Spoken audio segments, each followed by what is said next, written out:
नमस्कार दोस्तों, टाइटल और थंबनेल देख के आप सभी को अंदाजा लग गया होगा। आज के वीडियो लेक्चर के अंदर हम लोग चर्चा करने वाले हैं आपके सेमेस्टर 6 के one of the most important subject corporate governance को लेकर के। और जैसा कि आप सभी जानते हैं, कॉर्पोरेट गवर्नेंस के अंदर रिसेंटली हम लोगों ने आपका चैप्टर नंबर 10 स्टार्ट किया था, जिससे जुड़ा हुआ आज का हमारा ये थर्ड क्लास रहने वाला है। इससे पहले मैं ऑलरेडी अपने चैनल के ऊपर इस चैप्टर से जुड़ी हुई 2 क्लासेज अपलोड कर चुका हूं, जहां पर हम लोगों ने तमाम फंडामेंटल कॉन्सेप्ट को काफी डिटेल में, काफी गहराई में जाकर के अंडरस्टैंड कर लिया था। फाइनली आज के वीडियो लेक्चर के अंदर हम थोड़ा आगे प्रोसीड करने वाले हैं और आज के वीडियो के अंदर हम आपके काफी अहम टॉपिक को डिस्कस करेंगे, जिसको आप लोग नीरव मोदी स्कैम 2018 के नाम से भी जानते हैं और काफी काफी किताबों में इसको पीएनबी हिस्ट के नाम से भी पढ़ाया जाता है। उम्मीद करता हूं आप सभी इस वीडियो लेक्चर के दरमियान मेरे साथ आखिरी तक बने रहेंगे।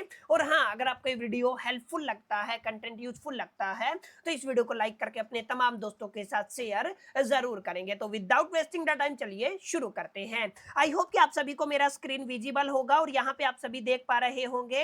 ये आज का हमारा टॉपिक रहेगा, टाइटल रहेगा, जिसको हमें पढ़ना है। अगेन मैं आपको रिपीट कर देता हूँ सर, आज हमें क्या पढ़ना है? पीएनबी हिस्ट पढ़ना है। पीएनबी माने वही आपका पंजाब नेशनल बैंक, और काफी काफी किताबों में इसको नीरव मोदी स्कैम के नाम से भी पढ़ाया जाता है। और अगेन जैसे हम लोगों ने जितने भी कॉर्पोरेट फेलियर्स पढ़े हैं, वहां पर हम लोगों ने कंप्लीट कॉर्पोरेट फेलियर्स को 4 पॉइंट के अंदर ब्रेक डाउन किया था। जैसे सबसे पहले हम लोग आपका जो भी एजेंसी रहता है या फिर जहां पर भी ये कॉर्पोरेट फेलियर हुआ है, उस कॉर्पोरेट इंडस्ट्री के बैकग्राउंड को अंडरस्टैंड करते हैं। उसके बाद हम क्राइसिस के डिस्क्रिप्शन को समझते हैं। उसके बाद हम एग्जैक्टली कौन कौन से कॉर्पोरेट गवर्नेंस फेलियर के कारण रहे उनको अंडरस्टैंड करते हैं। और लास्ट में जाकर के हम लोग आफ्टर मैथ को देखते हैं। यानी कि कुल मिलाकर के जब भी आप लोग कोई कॉर्पोरेट फेलियर को एक्सप्लेन करेंगे तो इन्हीं 4 पॉइंट में आपको एक्सप्लेन करना है। तो आज के वीडियो लेक्चर के अंदर भी हम लोग पीएनबी की बात करते हैं। तो सबसे पहला पॉइंट हमारा क्या रहेगा सर? पीएनबी जो आपका पंजाब नेशनल बैंक है, उसके बैकग्राउंड से हम लोग शुरू करने वाले हैं। आज के हिसाब से अगर आप लोग करंट सिनेरियो की बात करते हैं, तो हिंदुस्तान के one of the largest bank के अंदर आपके पंजाब नेशनल बैंक का नाम आता है। न केवल लार्जेस्ट बल्कि ओल्डेस्ट बैंक का जब जब जिक्र होता है ना, तब तब आपको पीएनबी का नाम देखने को मिलेगा। ध्यान दीजिएगा, पीएनबी को फाउंड किया गया था 1894, 1894 के अंदर पीएनबी को फाउंड किया गया था। और इनिशियल लेवल पे या फुल्ली गवर्नमेंट बैंक नहीं होता था। अब यहाँ पे ध्यान दीजिएगा, सेकंड जो इंपॉर्टेंट डेट है वो है आपका 1969। 1969 के अंदर आपका बैंक नेशनलाइजेशन मूवमेंट आया था।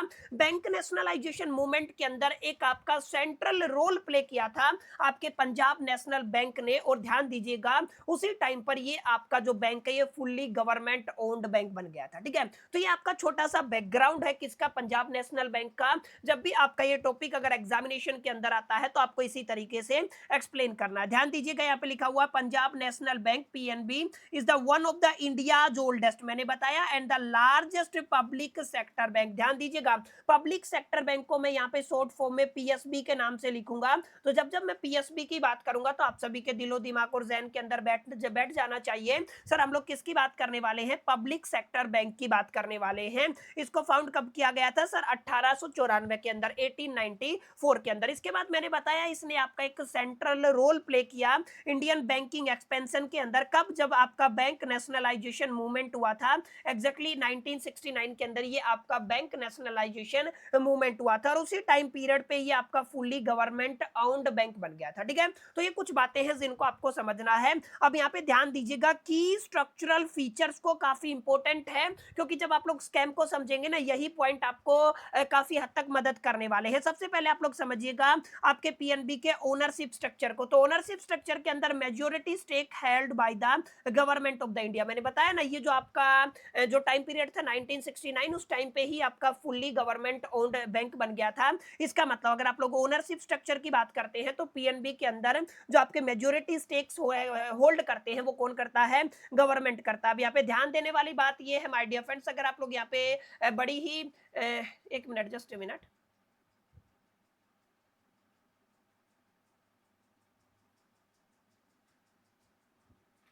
आई होप अब ध्यान दीजिएगा यहाँ पे। अब आगे अगर आप लोग सेकंड पॉइंट की बात करते हैं तो हमें स्केल ऑफ ऑपरेशन को पढ़ना है। अगर आप लोग स्केल ऑफ ऑपरेशन की बात करते हैं तो पीएनबी के जो ऑपरेशन है वो किस तरीके से वर्क करते हैं, डोमेस्टिक करते हैं कि इंटरनेशनल करते हैं। तो आप सभी जानते हैं पीएनबी का न केवल डोमेस्टिक नेटवर्क है बल्कि आपका काफी इंटरनेशनल नेटवर्क भी है जो काफी एक्सपैंड है, ठीक है। इसी तरीके से अगर आप लोग बिजनेस मिक्स की बात करते हैं तो पीएनबी काफी काफी बिजनेसेस के अंदर डील करता है, जैसे रिटेल बैंकिंग हो गया, जैसे कॉर्पोरेट लैंडिंग हो गया, जैसे एमएसएमई फिनेंसिंग हो गया। इसके बाद अगर आप लोग यहाँ पे कहते हैं ट्रेड फिनेंस को हो गया। यहाँ पे अगर आप लोग इंक्लूड करके चलते हैं एलओयू का, यानी कि आप लोग मोटा मोटा ये कह सकते हैं यहाँ पर पीएनबी केवल और केवल आपके एक बिजनेस के अंदर नहीं है, यहाँ पे आपको मिक्सेस दिखेंगे बिजनेस के। और इसी तरीके से ध्यान रखिएगा सिस्टमैटिक इंपोर्टेंस के अंदर classified among the largest PSB, मैंने बताया ना पब्लिक सेक्टर बैंक के अंदर इसको क्लासिफाई किया गया है with the significant exposure to the corporate borrowers, ठीक है।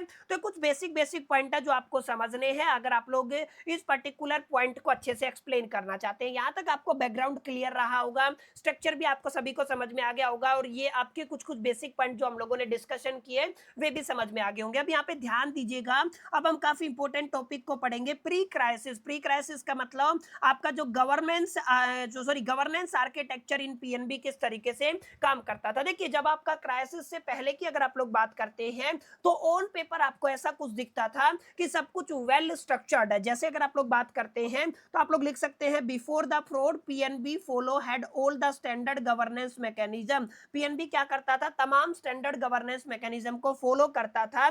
जैसे अगर आप लोग बोर्ड्स ऑफ डायरेक्टर की बात करते हैं तो इंक्लूडिंग गवर्नमेंट नॉमिनीज हो गया, आरबीआई रिप्रेजेंटेटिव हो गया एंड द इंडिपेंडेंट डायरेक्टर, ये सारी चीजें ऑन पेपर पीएनबी के पास थी। इसके अलावा अगर आप लोग बोर्ड्स ऑफ कमेटी की बात करते हैं तो आप ऑडिट कमेटी की बात कर लीजिए, रिस्क मैनेजमेंट कमेटी की बात कर लीजिए, क्रेडिट कमेटी की बात कर लीजिए, सब कुछ ऑन पेपर पीएनबी के पास था। इसी तरीके से अगर आप लोग इंटरनल कंट्रोल सिस्टम की बात करते हैं तो आपका जो एक कोर बैंकिंग सिस्टम होता है जिसको सीबीएस के नाम से जानते हैं फॉर ट्रांजैक्शन रिकॉर्ड, ध्यान दीजिएगा यहाँ पे ये स्विफ्ट कोड का यूज करते थे। अब आपका जो ये सीबीएस होता है ना, सीबीएस का मतलब होता है कोर बैंकिंग सिस्टम, ठीक है। ये आपका तमाम ट्रांजैक्शन को रिकॉर्ड करने के लिए इनका अपना एक सिस्टम होता है, ये इसका इस्तेमाल करते थे। ये आपके स्विफ्ट कोड का इस्तेमाल करते थे जब भी कोई भी इंटरनेशनल ट्रांजैक्शन होता था। और यहाँ पे देखिएगा रेगुलेटरी ओवरसाइट भी था by the reserve bank of the India, ठीक है ना। आरबीआई इसको क्या करता था, रेगुलेट करता था। अब ध्यान दीजिएगा मोटा मोटा आप लोग कह सकते हैं अगर आप लोग ऑन पेपर की बात करते हैं तो ये रिफ्लेक्ट करता है एक complete governance framework aligned with A regulatory norms, ठीक है ना। पेपर के ऊपर सारी चीजें आपको अच्छे से दिखेंगी, लेकिन अगर आप लोग इंप्लीमेंटेशन की बात करते हैं तो यहाँ पे इंप्लीमेंटेशन एक बड़ा लफड़ा था, एक बड़ा लोचा था।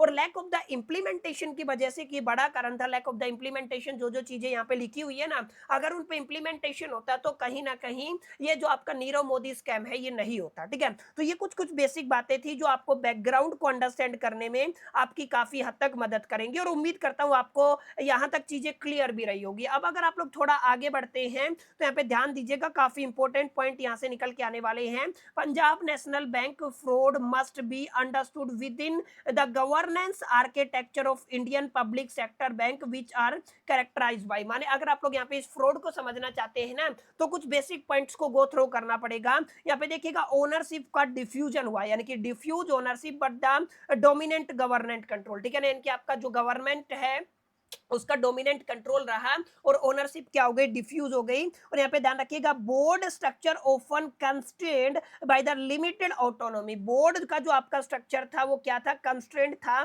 By the limited autonomy and the expertise gap. और एक पॉइंट और आपको याद रखना है sir, heavy reliance on the procedural compliances rather than the substantive risk governance. ये कुछ कुछ बेसिक पॉइंट है जो आपको लिख देने हैं, ज्यादा कुछ यहाँ पे समझने वाली बात नहीं है। तो मैं इस पॉइंट को केवल गो थ्रो करके ना आगे बढ़ जाता हूं, जो जो इंपॉर्टेंट पॉइंट रहेंगे उनको मैं एक्सप्लेन कर दूंगा, ठीक है। यहाँ पे ध्यान दीजिएगा पीएनबी किसको यूज करता था सर, स्विफ्ट सिस्टम को यूज करता था, किसके लिए, इंटरनेशनल ट्रेड जो इंटरनेशनल ट्रेड फाइनेंस ऑपरेशन के लिए, ठीक है। और इसको किसके साथ अलाइन करना पड़ता था सर, सीबीएस के साथ अलाइन करना पड़ता था, जिसको आप लोग कोर बैंकिंग सिस्टम कहते हैं। However governance effectiveness depend not just on the system, ध्यान रखिएगा गवर्नेंस का इफेक्टिवनेस केवल सिस्टम होने के ऊपर डिपेंड नहीं करता है, बल्कि डिपेंड करता है उस सिस्टम है उसके ऊपर इंप्लीमेंटेशन कितना हो रहा है, ठीक है ना। एग्जिस्टिंग बट द इंटीग्रेशन, ये जरूरी बात है, ओवरसाइट ये जरूरी बात है, and the accountability framework around them, समझ में आया। सिस्टम होना एक अलग एस्पेक्ट है, और गवर्नमेंट के लिहाज से उसके ऊपर इंप्लीमेंटेशन करना, उसको इंटीग्रेट करना, ओवरसाइट करना, अकाउंटेबिलिटी फ्रेमवर्क के इर्द गिर्द उसको रेगुलेट करना, ये एक बड़ी बात है। आई होप कि इतनी बातें आपको क्लियर रही होगी और यहाँ तक चीजें आपको समझ में भी आई होंगी। अगर आप लोग आगे चलते हैं तो ध्यान दीजिएगा, this scam involve fraudulent issuing of the letter of undertaking. ध्यान रखिएगा, लेटर ऑफ अंडरटेकिंग का मतलब क्या होता है, LOUs, ठीक है ना, इसको आप लोग क्या बोलते हैं, लेटर ऑफ अंडरटेकिंग बोलते हैं। और ये आपके कौन इशू किया था सर, जितने भी आपके इनसाइडर हैं उन्होंने किसी फर्म को लिंक करके ये आपके LOU क्या किए थे, आपके इशू किए थे। और स्पेसिफिकली अगर आप लोग यहाँ पे देखेंगे तो नीरव मोदी और मेहुल चोकसी का नाम आता है, ठीक है। नीरव मोदी और मेहुल चोकसी की फर्म के नाम पे आपके ये अनऑथेंटिक LOU, जिसको आप लोग लेटर ऑफ अंडरटेकिंग है, उनको इशू किया गया और बड़ा जो ट्रांजैक्शन है वो किया गया। और यहाँ पे CBS के साथ इसको अलाइन नहीं किया गया, जो कोर बैंकिंग सिस्टम है उसके साथ यहाँ पे अलाइन नहीं किया गया, एंट्रीज को बाईपास किया गया। और इसके अंदर आपका जो इंटरनल जो आपके मेंबर्स है या मैं कहूंगा इनसाइडर है वो मिले हुए थे, ठीक है। अब आगे यहाँ पे ध्यान दीजिएगा, काफी इंपॉर्टेंट बात आने वाली है। डिस्क्रिप्शन ऑफ द क्राइसिस के अंदर अगर आप लोग बात करते हैं तो from a corporate governance stand point the crisis was not merely A fraud. अगर आप लोग ध्यान से देखेंगे तो ये आपका कोई फ्रॉड की कैटेगरी में आप लोग इसको बहुत हद तक नहीं डाल सकते हैं। It was a systematic governance collapse. ये क्या था, आपका एक सिस्टमैटिक गवर्नेंस कोलैप्स था, जहां पर याद रखिएगा अनऑथराइज्ड लेटर ऑफ अंडरटेकिंग को इशू किया गया था स्विफ्ट के साथ without entering into the CBS। मैंने बताया ना, विदाउट एंटरिंग द CBS आपका स्विफ्ट के साथ किसको इशू किया गया था सर, LOU, जो आपके लेटर ऑफ अंडरटेकिंग है उनको आपका इशू किया गया था। और यहाँ पे ना तो कोई कोलेटरल था, ना ही कोई क्रेडिट अथॉरिटाइजेशन वाज रिकॉर्डेड, यानी कि ना तो कोई आपका कोलेटरल को यहाँ पे रिकॉर्ड किया गया, ना ही कोई आपका क्रेडिट अथॉराइजेशन को एक तरीके से रिकॉर्ड किया गया। ट्रांजैक्शंस को बाईपास किया गया internal control and reporting lines के थ्रू, एंड फ्रॉड परसिस्ट रहा for the year due to a lack of the reconciliation and the oversight. किसकी वजह से, लैक ऑफ द रिकॉन्सिलेशन और ओवरसाइट की वजह से ये आपका जो फ्रॉड है एक लंबे समय तक चलता रहा या ईयर टू ईयर चलता रहा, ठीक है। तो यहाँ पे ये कुछ मेजर कारण है जिनको अगर आप लोग ध्यान देंगे तो आप लोग समझ पाएंगे कि जो आपका PNB हिस्ट था, जो या नीरव मोदी स्कैम था, उसके पीछे भूमिका क्या थी। मोटा मोटा आप लोग समझिएगा, जब भी कोई भी इंटरनेशनल स्कैम होता है तो उसके अंदर स्विफ्ट कोड यूज किया जाता है और उसको रिकॉर्ड किया जाता है CBS के अंदर। CBS के अंदर अगर आपका ट्रांजैक्शन रिकॉर्ड नहीं किया जाता है तो कहीं ना कहीं वो आपका फाइनल जो आपका एंट्रीज होता है वहां पे आपका रिफ्लेक्ट नहीं करता है। बस इसी चीज को पकड़ करके ना जो भी आपके इंटरनल्स लोग हैं उन्होंने आपके अनऑथराइज्ड LOU को इशू किया, एंट्रीज को बाईपास किया, कोई कोलेटरल रिकॉर्ड नहीं किया गया, कोई भी क्रेडिट अथॉराइजेशन रिकॉर्ड नहीं किया गया, जिसकी वजह से पूरा का पूरा सिस्टम कोलैप्स हो गया। यानी कि आप लोग क्या कह सकते हैं,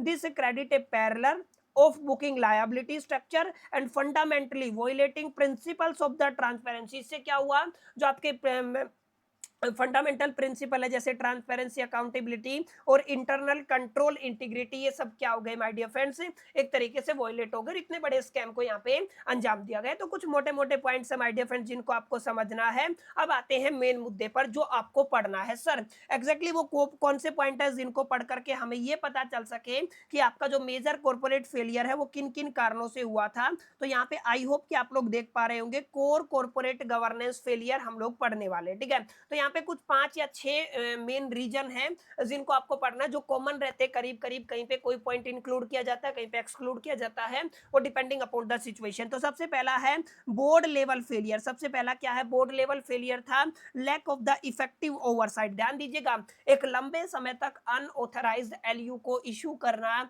CBCS के अंदर उसको रिकॉर्ड ना करना, without the collateral entries pass करना, अब ये सारी चीजें एक लंबे समय तक होती रही तो ऑब्वियस सी बात है बोर्ड सोया हुआ था, ऑब्वियस सी बात है यहाँ पे लैक ऑफ द ओवरसाइट और इफेक्टिव ओवरसाइट रहा होगा, ठीक है ना। ये आपका पहला कारण है। यानी आप लोग कह सकते हैं the board of PNB failed in its fiduciary duty to ensure the आपका robust internal control architecture, technological integration of the critical system and periodic review. सबसे जरूरी बात है periodic review of the high risk operation areas like trade finance, ठीक है ना। तो आपका एक बड़ा कारण है। इसके अलावा आप लोग एक पॉइंट और लिख सकते हैं, sir breakdown of the internal control system. किसका ब्रेकडाउन था सर? इंटरनल कंट्रोल का जो इंटरनल सिस्टम का जो कंट्रोल का ब्रेकडाउन था, यानी आप लोग कह सकते हैं सेंट्रल गवर्नमेंट जो सेंट्रल गवर्नेंस है वो फेल हो गई in the absence of the system integrating के। किसके इंटीग्रेशन में सर? जो आपका शिफ्ट होता है उसको सीबीएस के साथ इंटीग्रेट करने में ये आपका फेल रहा। ठीक है, इसके अलावा आप लोग कह सकते हैं maker checker control functioning effectively. इसके अलावा आप लोग कह सकते हैं ऑटोमेटेड एक्सेप्शन रिपोर्टिंग। ठीक है, तो कुछ कुछ बेसिक कारण है जिनको आप लोग माय डियर फ्रेंड्स यहाँ पे एक्सप्लेन कर सकते हैं। इसकी वजह से अगला अगर आप लोग पॉइंट लिखेंगे तो ethical collapse and the tone at the top. ध्यान रखिएगा, एथिकल जो आपका एक मेन रीजन है, एथिक्स नॉर्म्स और डिसिप्लिन के साथ भी खेला गया, क्योंकि बेसिक एथिक्स भी होते तो यहाँ पे फ्रॉड नहीं होता। यानी कि आप लोग कह सकते हैं the involvement of the bank official indicates weak enforcement of the code of conduct. यहाँ पे किसका वीक इन्फोर्समेंट है? कोड ऑफ कंडक्ट का। Absence of the strong ethical culture, यहाँ पे स्ट्रॉन्ग एथिकल कल्चर एब्सेंस थे। And failure in the establishment tone at the top. ठीक है ना, ये कुछ बेसिक बातें हैं जिनको आप लोग यहाँ पे लिख सकते हैं। इसके अलावा एक और कारण आप लोग लिख सकते हैं सर, अगला कारण क्या हो सकता है? Audit committee and the audit failure. ध्यान रखिएगा, ऑडिट कमेटी और ऑडिट जो आपकी ऑडिट कमेटी और ऑडिट फेलियर तो हुआ ही है, ऑब्वियस सी बात है, क्योंकि इतने लंबे समय तक परसिस्टेंसी के साथ इतने बड़े फ्रॉड को कर पाना इतनी बड़ी ऑर्गेनाइजेशन के लिए क्वाइट इम्पॉसिबल है। ठीक है, तो यहाँ पे आपका ये ऑडिट कमेटी का भी फेलियर रहा है। Both internal and the external audit mechanism failed due to the detect long standing off balance sheet. ध्यान रखिएगा, long standing off balance sheet exposure and identify the discrepancies between the SWIFT and the message and the CBS. तो कहीं ना कहीं आपकी audit committee का भी ये फेलियर रहा है, आप लोग मोटा मोटा ये कह सकते हैं। ठीक है, तो माय डियर फ्रेंड्स ये कुछ बेसिक कारण है जिनको अगर आप लोग एग्जाम के अंदर लिख के आते हैं तो आपको पूरे पूरे नंबर मिल सकते हैं। और यहाँ पे कोई बहुत ज्यादा सीरियस समझने वाली बात भी नहीं है, बस आप लोग एक बार गो थ्रू कीजिएगा, आपको चीजें क्लियर होती चली जाएंगी और आपको पता चल जाएगा एग्जैक्टली आपको आंसर किस तरीके से लिखना है। और अगर आप लोग इस सेशन का पीडीएफ चाहते हैं तो कमेंट सेक्शन के अंदर दबा के कमेंट कीजिएगा, एज सुन एज पॉसिबल मेरी टीम आपको डाउनलोडेबल पीडीएफ लिंक प्रोवाइड कर देगी। ठीक है, अब चलते हैं, थोड़ा सा टॉपिक और है, आफ्टर मैथ को डिस्कस कर लेते हैं, क्योंकि क्राइसिस के बाद क्या कुछ यहाँ पे चेंजेस रहे उनको भी पढ़ना जरूरी है। तो सबसे पहला है आपका रेगुलेटरी रिफॉर्म, और रेगुलेटरी रिफॉर्म के अंदर जो आपका एलओयू और एलओसी का कॉन्सेप्ट था ना, उसको जो आपका आरबीआई है उसने क्या कर दिया था? एबोलिश कर दिया था, मैंडेटरी कर दिया शिफ्ट का सीबीएस के साथ इंटीग्रेशन। ठीक है, ये आपका सेकंड रिफॉर्म था। एंड स्ट्रेंथन किया fraud monitoring and the earlier warning system. कुछ ऐसे सिस्टम बनाए गए जो अर्लियर वार्निंग दे सके और फ्रॉड को मॉनिटर कर सके। ये पहला आपका रिफॉर्म आया था। इसके बाद अगर आप लोग देखेंगे कुछ इंस्टीट्यूशनल रिफॉर्म भी हुए थे, जहां पर आपका enhancement of the accountability of the bank executive, जो आपके बैंक एग्जीक्यूटिव है उनकी रिस्पॉन्सिबिलिटी जो है, अकाउंटेबिलिटी है, उनको इनहांस किया गया, पुश किया गया towards the professionalism of the PSB, यानी कि आपका पब्लिक सेक्टर बैंक बोर्ड की तरफ। ठीक है ना, इसके अलावा strengthen of the risk and the audit committee, किसको स्ट्रेंथन किया गया? रिस्क और ऑडिट कमेटी को। ठीक है, इसी तरीके से अगर आप लोग आगे बात करते हैं तो लीगल कॉन्सिक्वेंसेस के अंदर आप क्या कह सकते हैं? प्रोकेशन of the key individual including the Nirav Modi and the Mehul Choksi. आप सभी को पता है इन दोनों का नाम था, तो ऑब्वियस सी बात है इनके अगेंस्ट लीगल कार्रवाई होनी थी। And investigation by the CBI and the enforcement directorate, यानी कि इनके अगेंस्ट आपका सीबीआई ने इन्वेस्टिगेशन किया और किसने किया? एनफोर्समेंट डायरेक्टरेट ने आपका एक तरीके से इन्वेस्टिगेशन किया। तो माय डियर फ्रेंड्स ये कुछ कुछ पॉइंट थे जिनको आप सभी ने आज की वीडियो लेक्चर के अंदर कवर किया, और आई होप कि आप लोग समझ गए होंगे कि एग्जैक्टली किस किस तरीके की चीजें आपको अपने इस पर्टिकुलर टॉपिक से जुड़ी हुई लिख के आनी है। छोटा सा टॉपिक था, उम्मीद करता हूं आपको क्लियर रहा होगा, सेशन आपको पसंद आया होगा। वीडियो अच्छा लगा तो इस वीडियो को लाइक जरूर कर दीजिएगा, दोस्तों के साथ शेयर करना मत भूलिएगा। पहली दफे चैनल पे आए हैं तो सब्सक्राइब करके बेल आइकन को जरूर प्रेस कर दीजिएगा। इस वीडियो के अंदर इतना ही, मिलते हैं नेक्स्ट वीडियो के अंदर, जब तक के लिए तो all the best, till the keep learning.